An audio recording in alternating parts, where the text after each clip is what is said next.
নমস্কার বন্ধুরা, আপনাদের আরও একবার স্বাগত জানাই পাবলিক ভিউ কলকাতাতে। বন্ধুরা, এই ভিডিওটিতে ISL Indian football Durand cup নিয়ে কিছু গুরুত্বপূর্ণ আপডেট দেবো।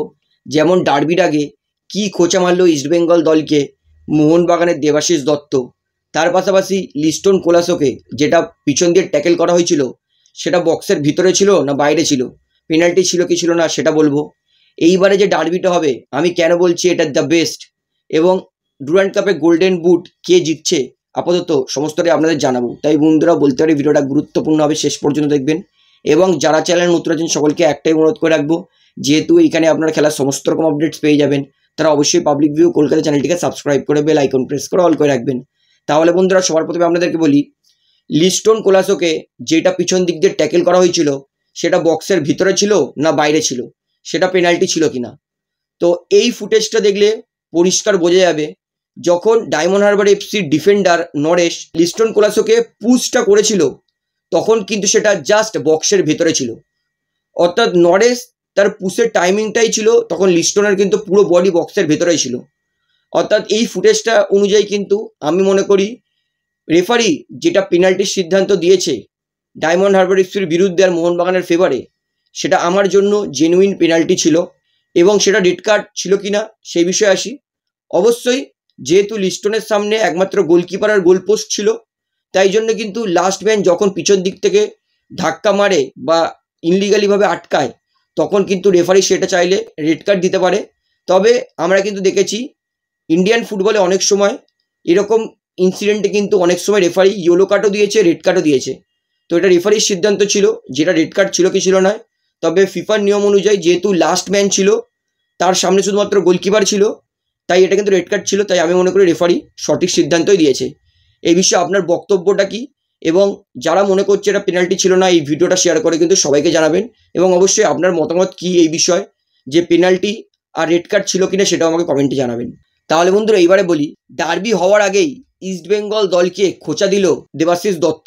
কারণটা হচ্ছে এর আগে যখন ডার্বিতে আপুইয়ার হাতে একটা হ্যান্ডবল হয়েছিল সেটাকে রেফারি পেনাল্টি দেয়নি।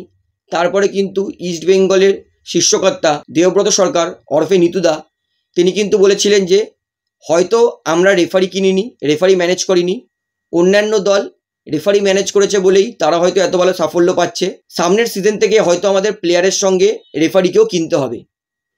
এই কথাই কিন্তু এইবারে খোঁচা দিয়েছে দেবাশিস দত্ত। ডায়মন্ড হারবার এফসিকে হারানোর পরে তিনি কিন্তু পরিষ্কার বলে দিয়েছেন যে রিক্রুট করতে পারে না রেফারি। এবছর মনে হয় কোনো টিম রিক্রুট করেছে, কালকে একটা খেলায় আমি দেখলাম। এইবারে আমরা রেফারি ম্যানেজ করিনি, অন্য দল তারা হয়তো রেফারি ম্যানেজ করে খেলছে, তাই জন্য তাদের বিরুদ্ধে পেনাল্টি দিচ্ছে না যেটা পেনাল্টি হয়। অর্থাৎ এর থেকে তো একটা জিনিস পরিষ্কার যে ডার্বির আগে কিন্তু আবার গরম হচ্ছে দুই ক্লাবের কিন্তু শীর্ষকর্তা।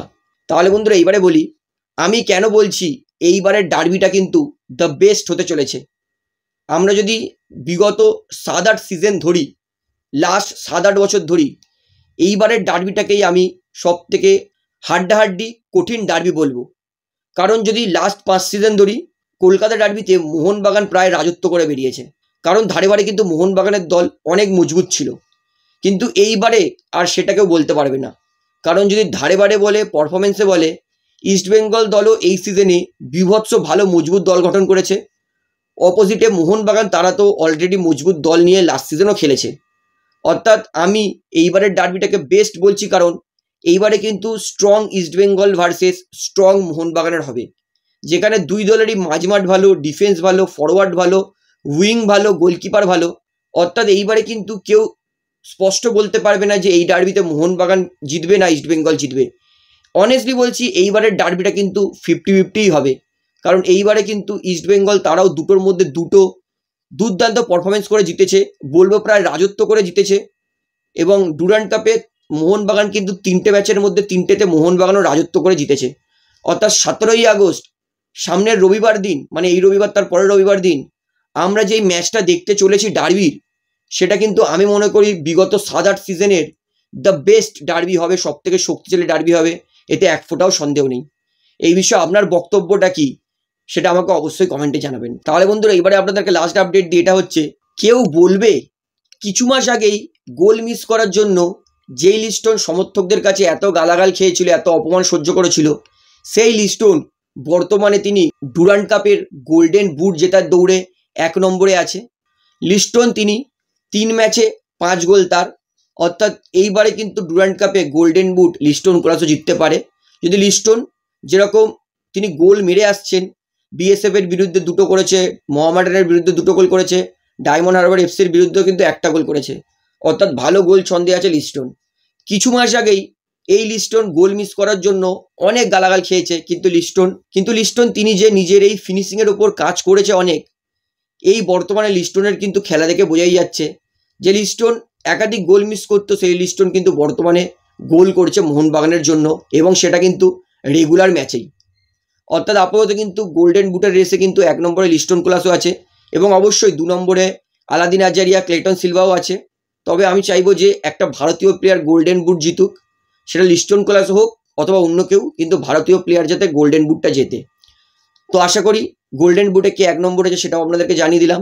তো ভিডিওটা এখানে শেষ করছি, আশা করি ভালো লাগলো। তো ভিডিওটি ভালো লাগলে অবশ্যই লাইক করুন, কমেন্ট করুন, শেয়ার করুন, এবং চ্যানেল নতুন সকলকে একটা অনুরোধ করে রাখবো, যেহেতু এখানে আপনারা খেলার সমস্ত রকম আপডেটস পেয়ে যাবেন, তারা অবশ্যই পাবলিক ভিউ কলকাতা চ্যানেলটিকে সাবস্ক্রাইব করে বেল আইকন প্রেস করে অল করে রাখবেন। ধন্যবাদ।